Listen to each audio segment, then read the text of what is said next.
అందరికీ నమస్కారం.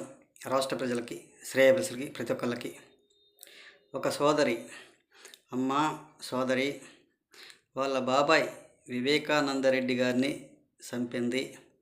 కోడికత్తి డ్రామా, ఖైదీ నెంబర్ 786 వాగ్దానాలు, మద్యపాన నిషేధం, వారం రోజులలో సిపిఎస్ రద్దు, job calendar, mega DSC, constable recruitment మొదలైన వాటిని చూసి ఓట్లేశారమ్మా. అందుకే అందరికీ నువ్వు పాడిన పాటే ఆ సినిమా చూపించారు. నువ్వు పాడినట్టుగానే నీ పాటలాగే సినిమా చూపించాడు జనానికి. మళ్ళీ రాజశేఖర్ రెడ్డి గారి పైన ఉన్న అభిమానంతో ఓట్లు వేశారు. ఆయన చేసిన పనితనం వల్ల బుగ్గలు నెమరడాలు, ముద్దులు పెట్టడాలు చూసి ఓట్లేశారు.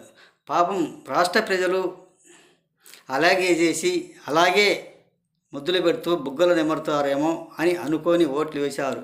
కానీ రాష్ట్ర ప్రజలకు రాడ్డు దించుతాడు అని అనుకోలేదు పాపం రాష్ట్ర ప్రజలు. పాపం అలా అనుకోక ఉండబట్టే అలా రాడ్డు దించాడు. అంతలోకి వాళ్ళకు రాడ్డు దించుతాడు అనుకోలేదు. అమ్మక జన్మలో రాష్ట్ర ప్రజలు ఆయనకు ఓట్లు వేయరు, రారు. వాళ్ళ తాతలు ముత్తాతలు నాటి భూములు కూడా లాక్కున్నారు. ఆ ప్రభుత్వం, మీ వైసీపీ ప్రభుత్వం పోయింది, కూటమి ప్రభుత్వం వచ్చింది. ప్రతి ఒక్కరు కూడా కంప్లైంట్ ఇస్తున్నారు. మా భూములు అంటే మా భూములు లాక్కున్నారు, మా భూములు లాక్కున్నారంటే మా భూములు లాక్కున్నారు అని కంప్లైంట్ ఇస్తూనే ఉన్నారు.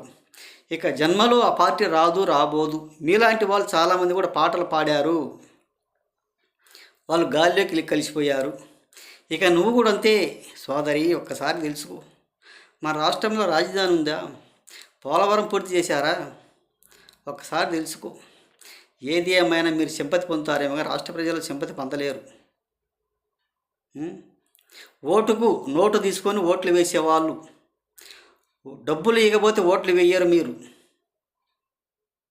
ఏదో ఒక పావలా బేడాకో, ఒక సీపు లెక్కరకో, ఒక బిర్యానీ ప్యాకెట్కో, ఒక ఓటుకో డబ్బులు ఇస్తే వచ్చి ఓట్లు వేసారే కానీ ఇటువంటి పనికి మాలిన మాటలు, సింపతి మాటలు పొందితే ఎవరు రాష్ట్ర ప్రజలు ఓట్లు మిమ్మల్ని అనుకోరమ్మా. ఒకసారి తెలుసుకో.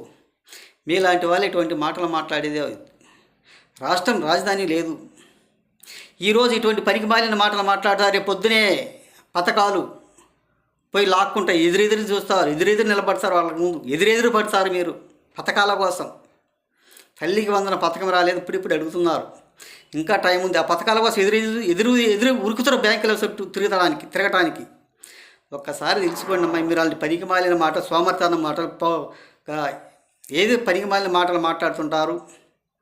ఒక జగన్ రెడ్డికి సింపతి పొందే రేపు మాటలు మాట్లాడుతుంటారు. మరి రేపు పొద్దున పోయి బ్యాంకుల చుట్టూ తిరుగుతారు పథకాల కోసం. ఒక్కసారి తెలుసుకోండి. ఇటువంటి మాటలు మాట్లాడే వాళ్ళు రేపు పథకాలు తీసుకోకుండా ఉంటారా? ఒకసారి చెప్పండి. తీసుకుంటారు. నువ్వే కాదు తల్లి, మీలాంటి వాళ్ళు చాలామంది కూడా ఉన్నారు.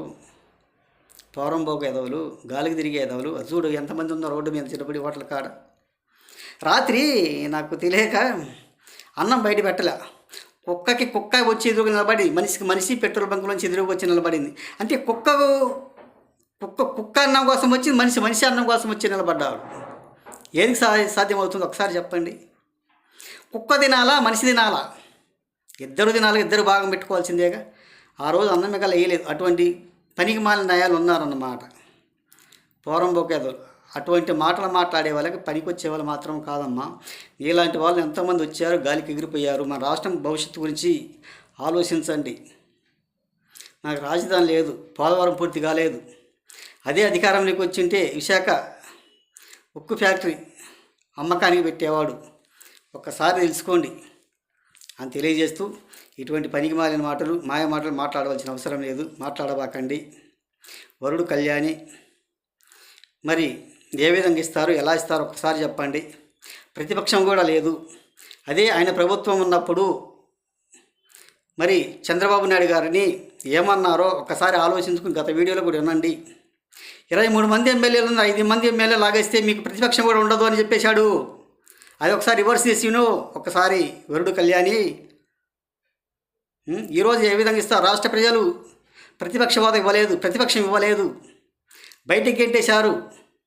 రాష్ట్రాన్ని అంధకారంలో నెట్టేశాడు, సంపాదించుకున్నాడు, తిన్నాడు, తిందామా దోసుకో తిను దాచుకున్నట్టుగా వ్యవహరించాడు ఈ జగన్ రెడ్డి గారు అని తెలియజేస్తూ, ఈ ప్రతిపక్షవాద యువరమ్మ వరుడు కళ్యాణి గారు కొంచెం తెలుసుకొని మాట్లాడండి.